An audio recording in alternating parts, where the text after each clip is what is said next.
welcome to the Impact Zone podcast. We're back talking more TNA wrestling shenanigans.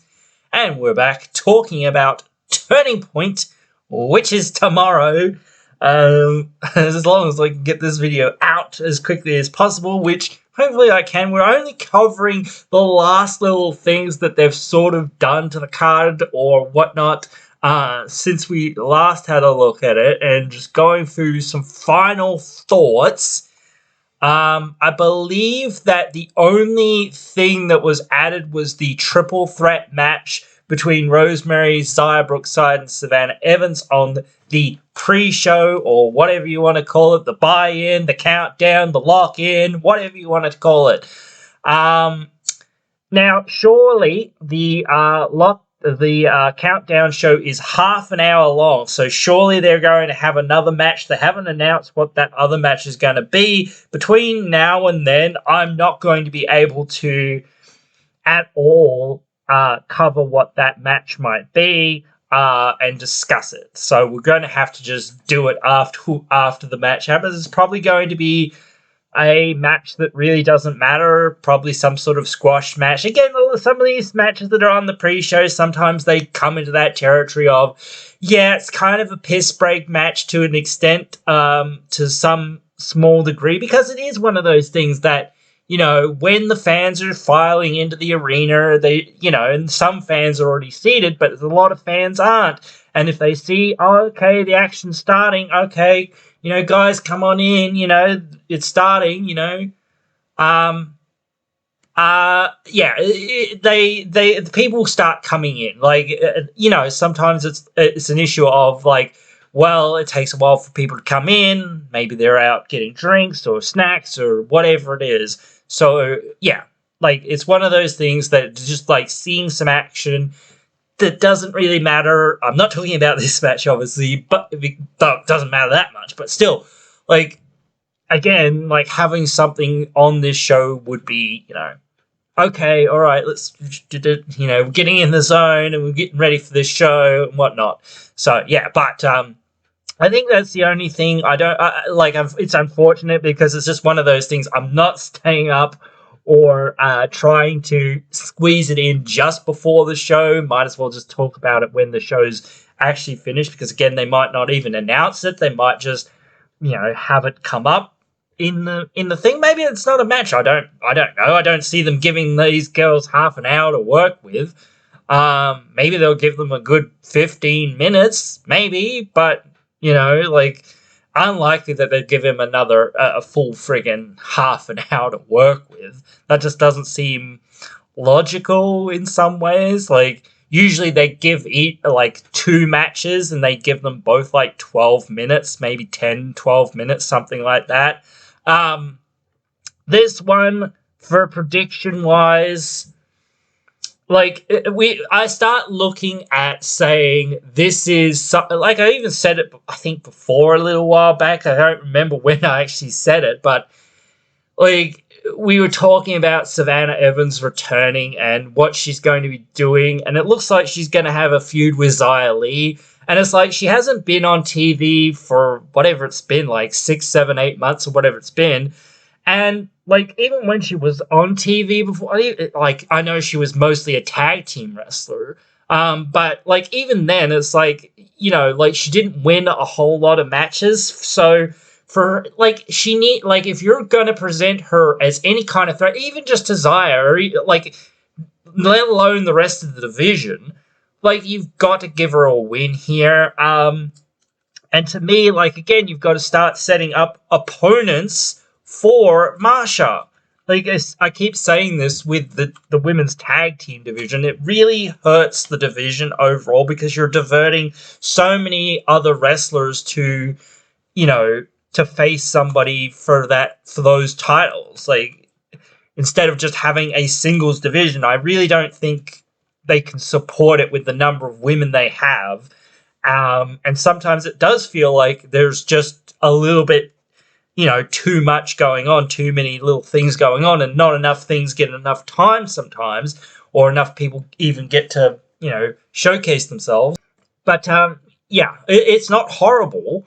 It's certainly not, but it's certainly like one of those things you've got to keep your eye on the ball type thing. And like it's one of those things of saying, well, instead of literally every month, yes, it is every month, but one will be at the start of one month and the other will be at the end of another month, like type thing. Or we're going to extend this one out, a few more weeks or whatever it is, just so that we can actually tell a really good story rather than, it's another thing in another month, or whatever.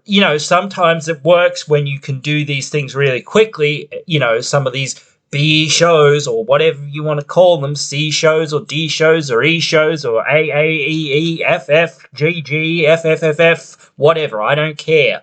But again, yeah, like, to me, like, Zaya, like, she's really good young wrestler and she has a bright young future, a bright future ahead of her. But it's like, when you're gonna look at somebody to face Marsha, you got to start looking at heels. Like Rosemary, I could see that she could face Marsha at some point. I was expecting her to actually face Jordan at some point, like a proper match, because they just had their match interrupted and whatnot. So, and it seems like her character is kind of,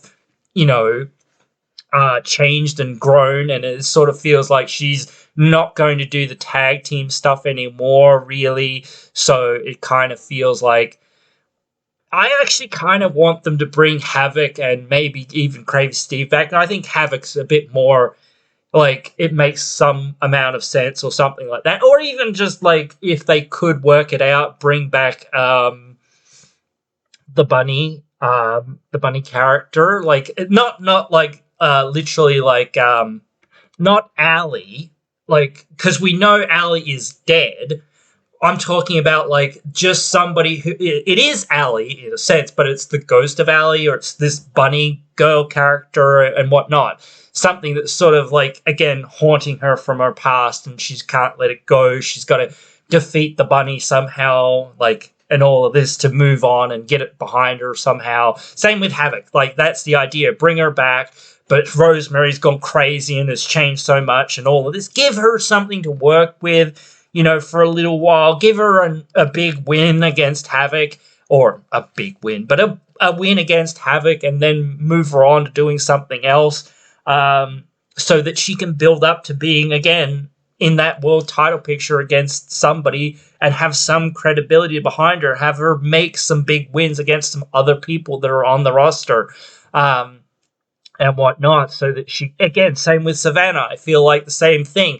She needs to win a few matches to make her feel like, okay, she might be a challenger for the title. Like, she's probably not going to win it, but again, at least there is somebody there that can, challenge her, and it feels like, okay, we'll see that at some point. And again, they really need to transition perhaps Dana Brooke, aka Ash by Elegance, or even Heather by Elegance, into a sort of semi-singles role at some point, probably, and take them out of the tag team division to give Marsha more people to face off against that, or they just need to turn Marsha heel. I don't know. I don't know where you're going to go with it. It's just one of those things. It's like, you continue to think to yourself, I hope for the best. And it's like, oh, they just signed Xia Li to a contract. I think it's like for a year or so. I don't recall. I know the Hardys I was about to say, the Hardys re-signed, and they've signed for about a year from what I read.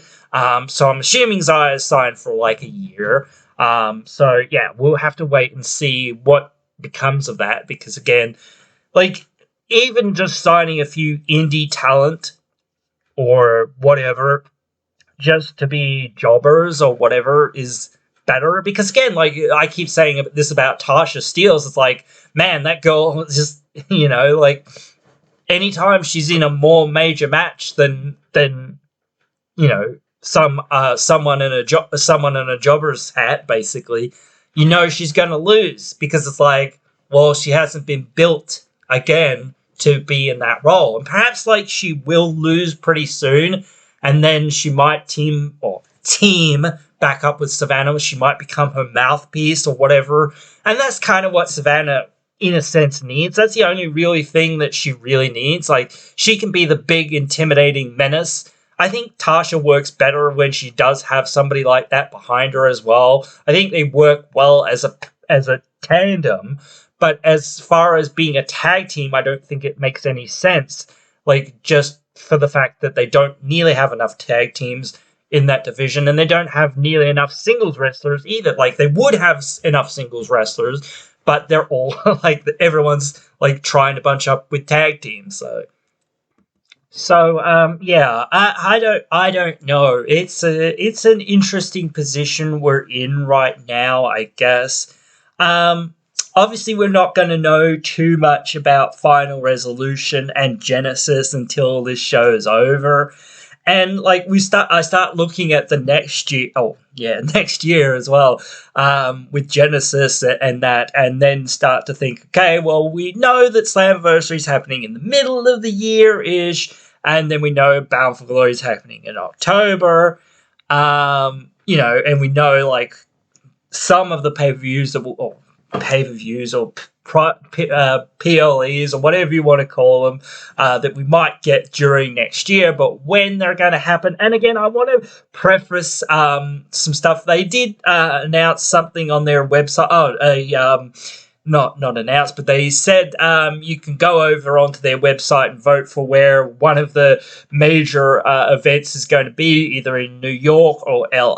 I believe they've had some events in New York. I don't think they've had many in LA. I'm not too sure. But yeah, I think it would be nice to see them in a different locale. But just in saying that, I do think that, as I said before, with that they should just get out of the US. Honestly, it's just one of those things. I don't know how bad it's going to be over there, but I think, like, even just from the perspective of saying, well, are our talent going to be able to cross the border?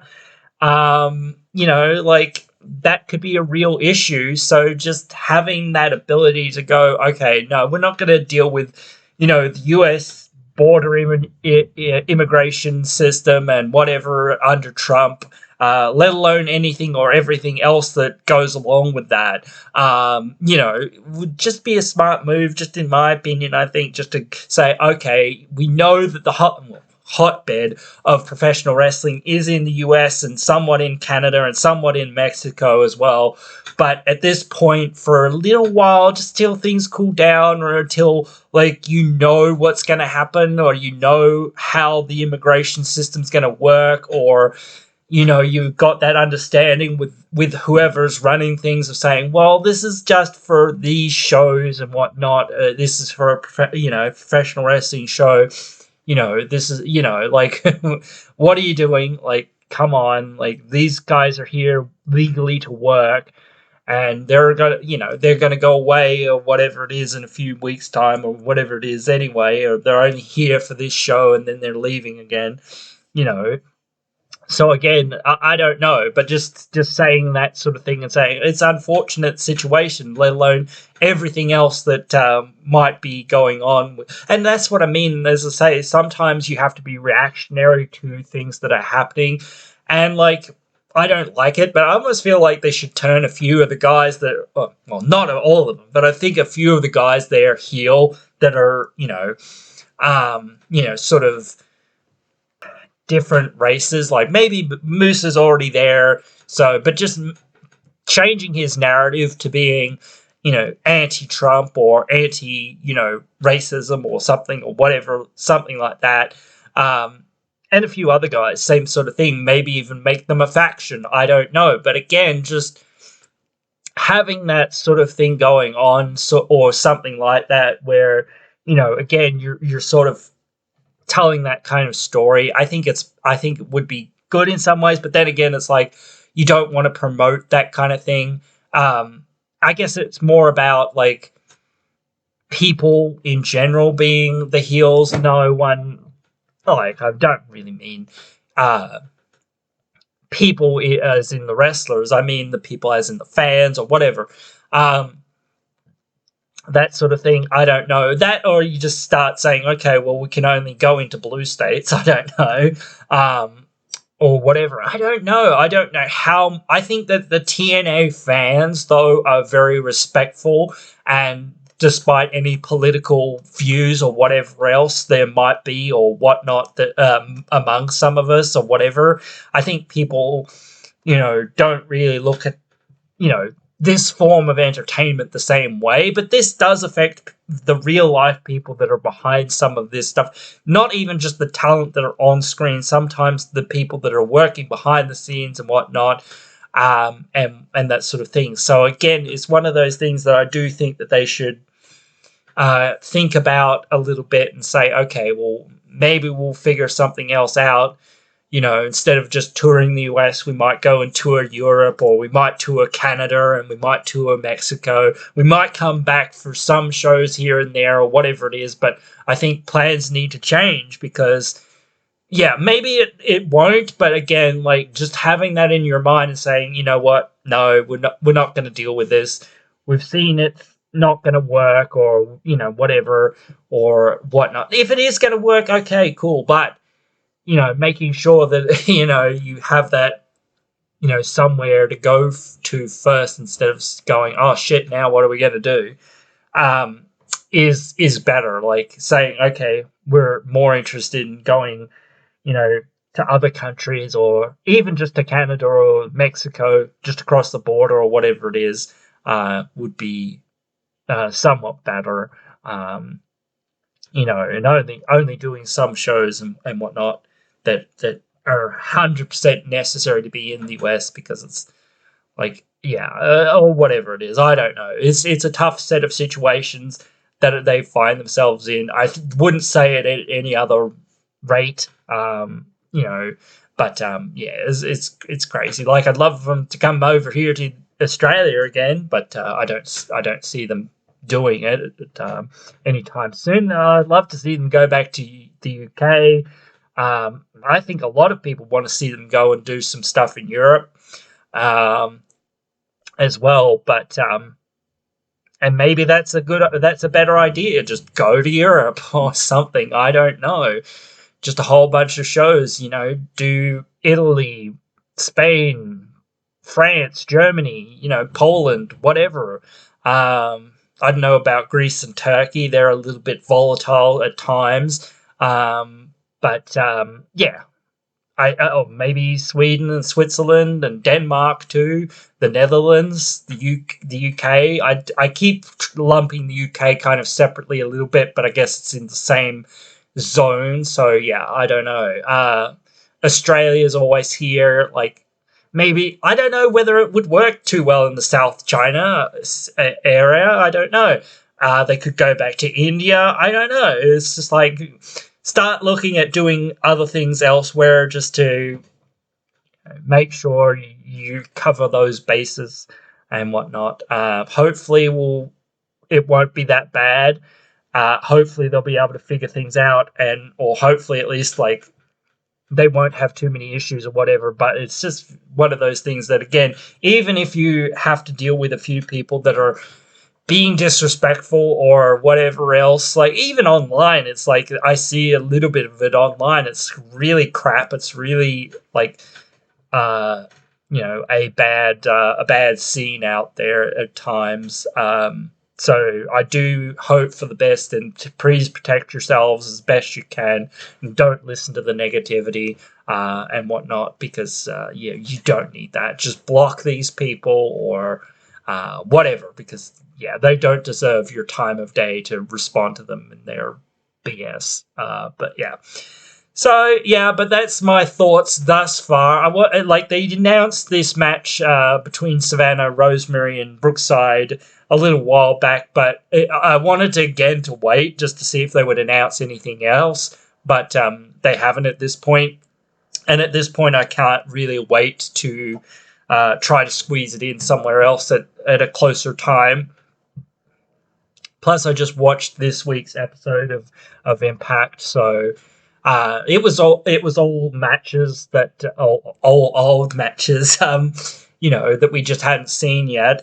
Most of them are pretty good, but I don't think most of them really lent themselves to anything major in terms of what's happening right here, right now.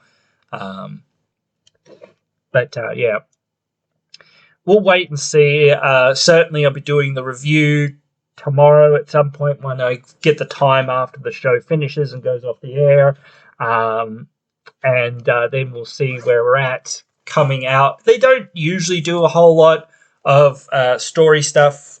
Sometimes they do, but yeah, I don't know. Like, it depends. Like, again, we'll have to wait and see. So yeah, but we'll be here to do that once it concludes and see where we're at, and yeah, then we can make decisions based on that. So yeah, I hope you guys have enjoyed this one. Hope you guys will join me for more.